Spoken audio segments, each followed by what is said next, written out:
സുഹൃത്തുക്കളെ, എന്തും ഏതിനും മുൻകൂട്ടി കാണുന്ന പരമു എന്ന ഒരാളുണ്ട്. 6 മാസത്തേക്കുള്ള വിറകും പശുക്കൾക്ക് വേണ്ട കച്ചിയും മുൻകൂർ ശേഖരിക്കും. പാതിരാത്രിയിലും പരമുച്ചാർ കുടചൂടിയേ നടക്കൂ.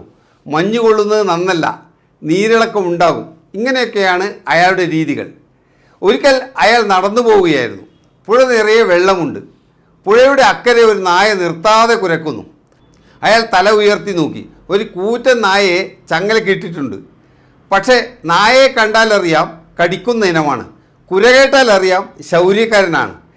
അയാൾ കയ്യിലിരുന്ന ഓലക്കുട നിലത്ത് വെച്ച് ചവിട്ടി പൊളിച്ചു. അതിൻ്റെ കാലെടുത്തു പിടിച്ച് നായയെ നോക്കി ചുഴറ്റി. അപ്പോൾ അതുവഴി വന്ന ചെറുപ്പക്കാരൻ ഭവ്യതയോടെ ചോദിച്ചു, നായ അക്കരയല്ലേ, പോരെങ്കിൽ ചങ്ങലയുണ്ടല്ലോ, പിന്നെന്താ ഇവിടുന്ന് ഇങ്ങനെ ചെയ്യുന്നത്? ഒക്കെ ശരി തന്നെ, പുഴ വറ്റിയാലോ, ചങ്ങല പൊട്ടിയാലോ, നായ വരില്ലേ, കടിക്കില്ലേ?